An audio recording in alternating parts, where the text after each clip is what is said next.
What's up, everybody? It's Daniel Cavey from Manic Actz.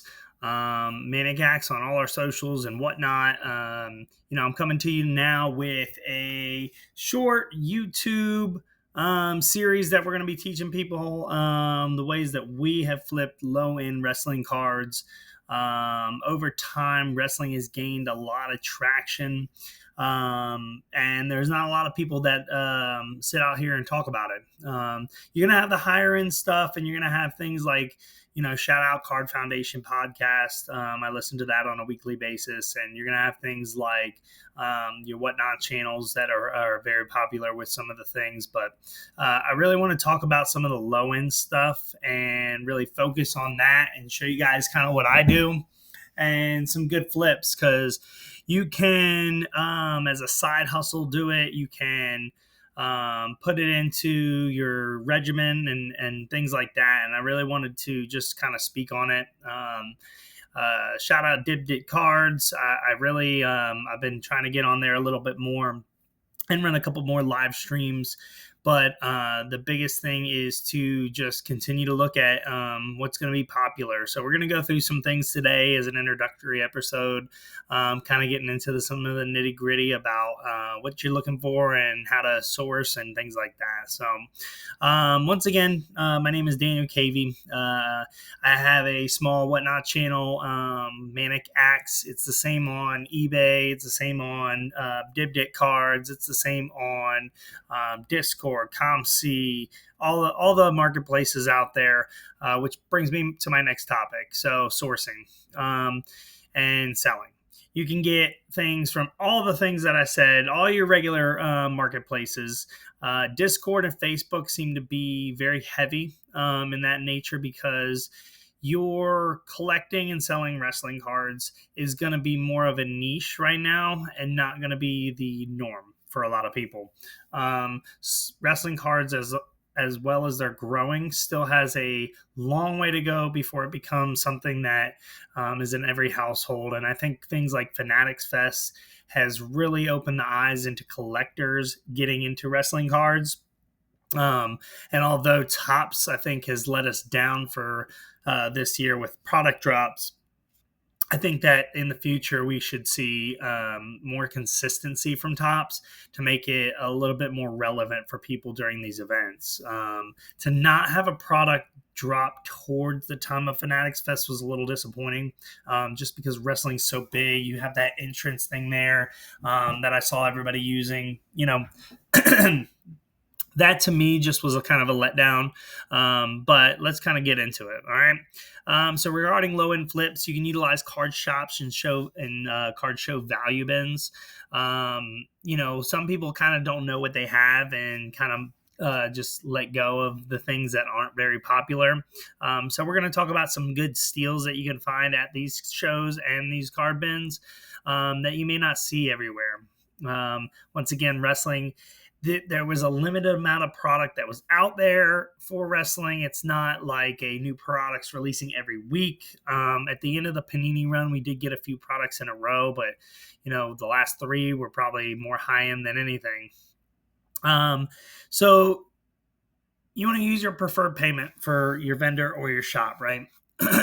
So cash is king. You go and you make those cash deals, and you're probably going to get a lower price. Whole lots and character buying. So remember, WWE is going to be a more so character-based organization. Some good references like Cody Rhodes.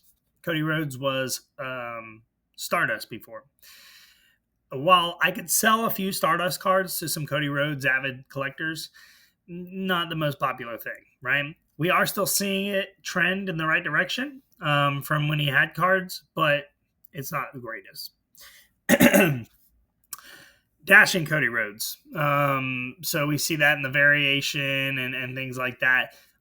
Once again, those are things that you could be looking for in these bins and in these boxes and at yard sales and things like that. PC collectors. I've had a lot of odd requests on my whatnot shows where there is not the standard market for it.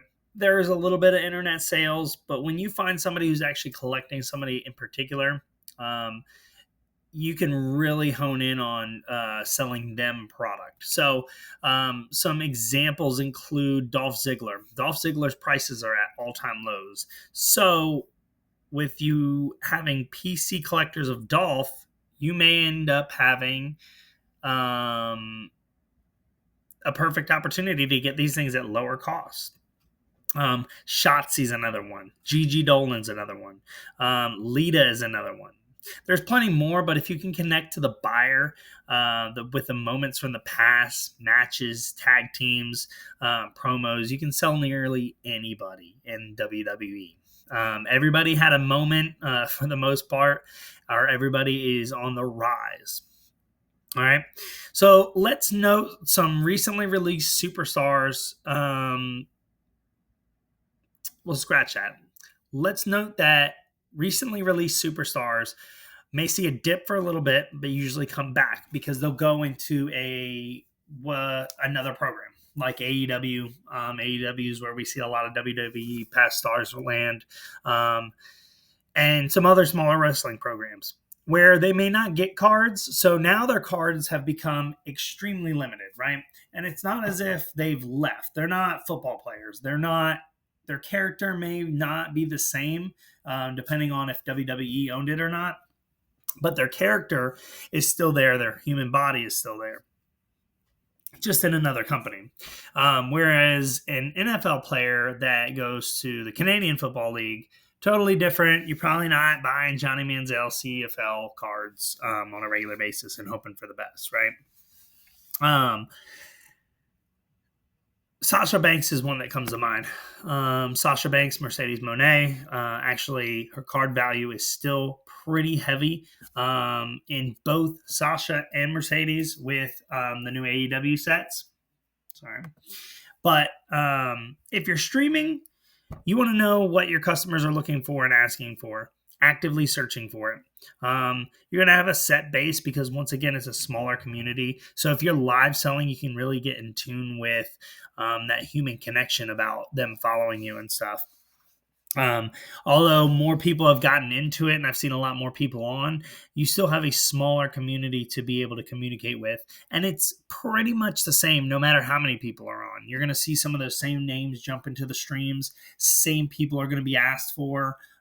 So if you connect with somebody who collects Dolph Ziggler and you go out there and you find Dolph Ziggler for $99, $199 out of $399, and you can get those for like $1 each, you can turn around and flip those right to that person, giving them a good deal based on the value of the cards and make that customer happy, right? So, keeping an eye on people's PC, knowing your customers, that's going to be a big piece of it, especially in the live selling aspect of it. You can't simply walk into a card shop right now and find a box of wrestling cards. There's going to be a select few out there in the country that still have them. There's going to be eBay platforms and Dave and Adams that still have them. But card shops in your city, I mean, I've been to all 6 in the local area that I've been in and that I moved to, and nothing. Not one. I think there was a Select 23 blaster at one of the shops, and I did buy it. I didn't hit the Rhea with 4 heads, which we'll talk about a little bit later. But it was a great way for me to kind of get a lay of the land and understand that not everybody is going to have wrestling cards. My LCS down in Florida kind of did for the most part. They were starting to get up on the price, which, obviously is the market, but definitely had their singles growing on a weekly basis, which was able for me to kind of go in and look and see. I bought a Braun Breaker out of $3.99. It was $1. Is the card around $2 to $3? Yeah. So I could sell it right now for that. I could grade it, and it probably end up, if I hit a 10, probably double or triple that $10 mark. But in all honesty, I mean, a Braun Breaker, that guy's on the rise out of $3.99. It's all about hype, and we talk about that a lot in other sports and things like that.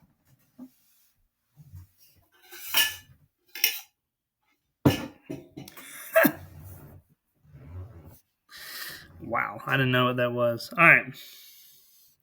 So you build a relationship with the collector by finding what they want and having it when they enter the room, and you sell them the items that they want at the collector price. Now, mind you, I want you to think about this. If you grab 3 or 4 Dolph Zigglers that are numbered that they're looking for that they don't have, you can also find some lower end stuff in that same name that they may want as well because they're buying already from you. So you add it all into one and kind of sell it as a lot.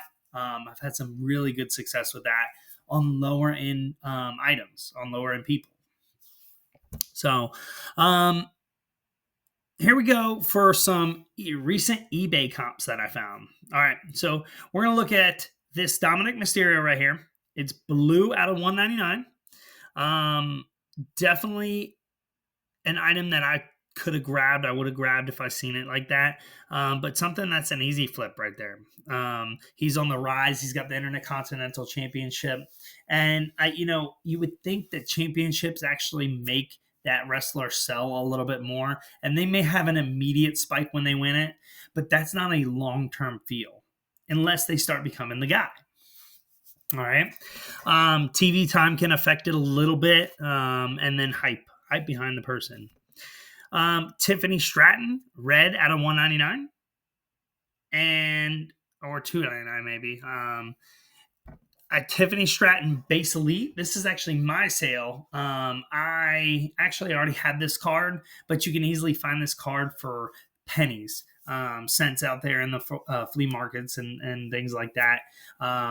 I found a lot of Donruss Elite out there in the wild. You can buy lots of Donruss Elite for minuscule amount of dollars and make it back here in that Tiffany Stratton and Undertaker and things like that. When piecing out whole collections, remember to use multiple listing tools and price based on current superstar value. In live shows, I'll speak on sets that I have. For instance, Prism Base. I have the full 2024 Prism Base set. And I have multiples of them. Does anybody need a card from that set?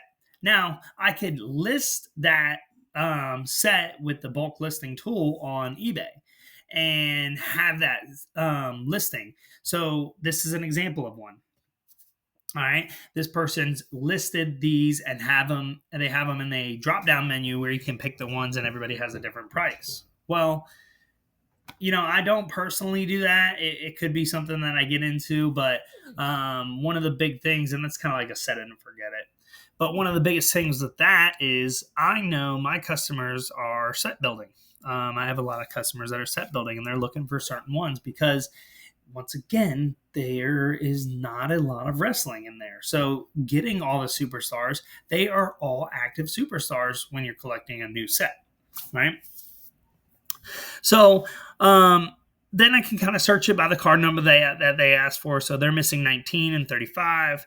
I go through, I see if I have it. If I have it, it's going in there. Now, I don't just go, oh, it's $2 each because I know that they want it. No, I'm going to make a deal with them. I'm going to see if they can stack a couple more because they're buying from the base sets.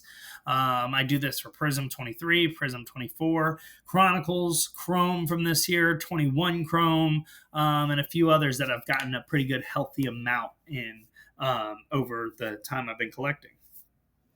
All right.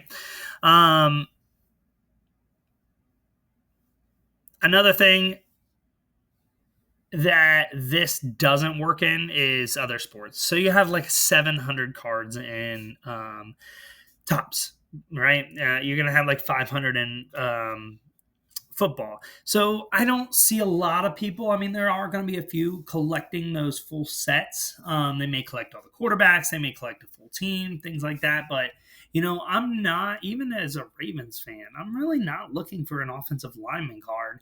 And it does put me in a little bit of a bind when I see that. But if I'm missing 1 or 2 cards in a wrestling set, I'm probably looking for them. One of my most successful shows at the beginning of me doing this was NXT 2.0. I had somebody who was looking for numbers over 115 or something like that. And I mean, I was able to get him like 90% of the ones he was looking for. And that just went to show that I had the customer loyalty, that customer service for that person. And then they were able to get the things that they needed to complete their set. Remember, some superstars have rookie cards or pre-rookies as one character, but transform into a new one for their more popular rookie card. An example is this one right here of Husky Harris. For those of you who don't know, Husky Harris is Bray Wyatt. Rest in peace. And here is the Bray Wyatt rookie card, right? And those are two different people. And while Husky Harris will sell, and it is more of a rare card because that character went away, Bray Wyatt's more recognizable. The Fiend Bray Wyatt's definitely more recognizable. But when you're talking about rookies, you're looking at those two cards. You're really going to get more bang for your buck out of the Bray Wyatt, just because he is more recognizable. One big difference is the image variation in Prism. That is a big difference as far as characters go. You got Mean Mark Calloway, you got Stunning Steve Austin, you got Dashing Cody Rhodes, Thugonomics John Cena. So here's a few that were from the variation sets for 2023 and 2024 Prism Undercard. Those are great sets. I do recommend the purchase of some undercards, kind of like Choice and Disco and things like that. But definitely with those image variations, you can get the gold and find those. But you can find those image variations in like people's flea markets and people's boxes because they kind of don't know what that is. I mean, I think in 23 they weren't putting the V on it. 24 they definitely did, and I might be misspeaking here, but 23 they didn't put the V on it. You just kind of knew.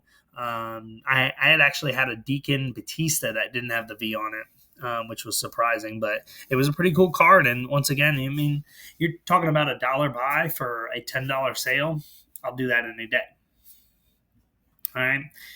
Have an eye for these image variation cards because they can be easy to miss if a collector thinks it's just a base disco card, because there will be base disco cards in there as well.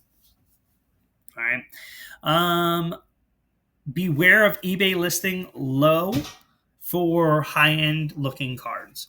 And the reason you're going to be aware of this is because of the app Topps Slam. So Topps Slam is a digital card collecting app that is free to play. You can buy stuff in-app purchases and in-app trades.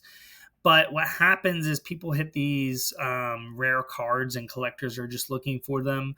Maybe their bots are tricked. I still haven't gotten dug deep into that Topps Slam purchasing on eBay kind of thing yet.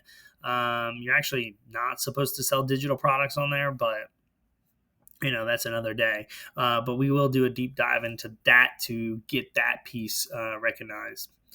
Topps Slam is fun. I do recommend it. Go play it. Collect those cards, get those autos. It cures the itch sometimes for sure, even though you don't have that card in your hand, that digital auto that you're looking for, and you're just going. Ripping packs. So here's an example of one right here.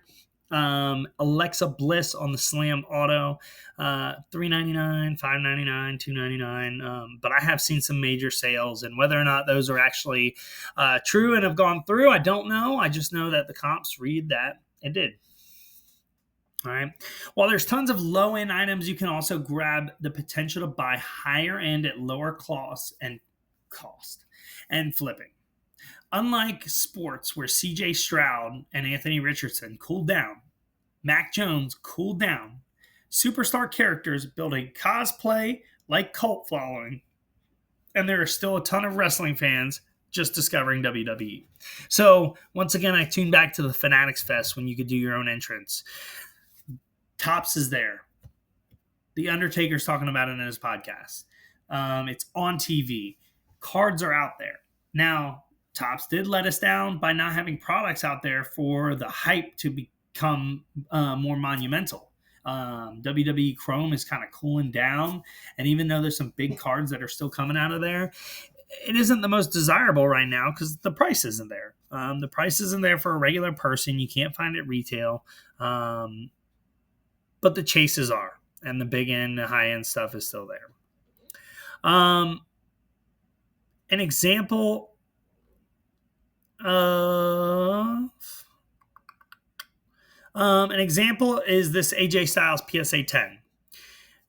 Disclaimer, it was pack pulled by me and submitted to PSA through GameStop by me. But the cash price, face to face, can help you find this card in the wild. You're probably not going to find any zebra or tiger out there since they have a following and people are actively looking for those. There's a lot of people in the repack game. There's a lot of people looking to continue to have higher end cards and have grow PCs. And that's what you kind of run into in the wrestling community is you do have a lot of flippers, but you have that hybrid of they kept the card and it's not for sale at this point. It's a PC card and they're not getting rid of it. So that card becomes unfindable at that point. A character like AJ Styles, while active, is probably going to always fetch a buck. But because it is the character and the persona on the superstar that the wrestling fans enjoy, it's constantly bringing in money, no matter if the wrestling superstar is active or not. Now, if you have somebody that didn't make a presence in the WWE, really wasn't a big name, you're probably not going to get a lot of push on that person. People like to relate to the superstars with their theme music. You can post cards on, Facebook and Instagram and TikTok with the wrestling superstars theme music. It really connects to the person that's looking at it and gets them to kind of think about if that purchase is going to be necessary for them because they have a moment in their head of when they saw that wrestling superstar. And that's why I'm so excited to see the wrestling community grow, because the wrestling community in cards was such a odd thing up until Panini took the license. And now everybody's kind of looking for them. We're looking for that biggest hit, and we're looking for those smaller high-end things. So it's just a piece of it that we want to be involved with. All right. So before we sign off, I just want to thank you for listening to my first YouTube wrestling card flip vlog. It's a working title right now, and I don't actually have one. We have the entrance and the exit and all that stuff. And I really hope you enjoyed the content that I talked about on the few items that I did show you. I can tell you that we're live on Whatnot about 2 to 3 times a week, selling lower end wrestling cards, and doing surprise set slab games and pack breaks. We are also live on Dipdick Cards. I'll reverse that. Let's say once every 2 weeks. We're going to be trying to do wrestling at least once every 2 weeks on there until we can catch on. But, I'm hoping that this series will help people kind of understand that there is some value out there in wrestling. So whether or not you're collecting to grow your PC, you're collecting to invest, or you're collecting to flip, there's some opportunity in the wrestling world that the products are still there, and it needs to be up to us here in the community to make it a little bit better, right? So each week I'm going to show you off a card from my personal collection and give you my top 5 wrestlers on the rope. So the wrestlers on the rope are going to be people that are up and coming with cards. So they may already have a presence. They may be talked about, but their cards either aren't there, they're there and they're not sought upon, and they're about to be. All right. I personally pulled this Undertaker PSA 9. So I submitted it to grade and it graded a 9. It's out of 10 WrestleMania moments, but it is my favorite wrestler growing up. I do really appreciate what he did for wrestling business and what I've seen as I grew up watching wrestling. So my current 5 wrestlers on the rope: Sol Ruca, however you say it. Sorry if I botched it. As the NXT North American champion, she really shows some promise in making sure that her card values continue to go up. With them placing her in that championship role, that just means her character continues to be an effort into everyday wrestling homes. My next is Naomi, and this one's probably not going to be on there for a long time, but it does go to show that some things in wrestling will gravitate towards card value. Um, Once again, these are my opinions. These aren't facts or anything like that. These are my top 5 bubble wrestlers on the rope.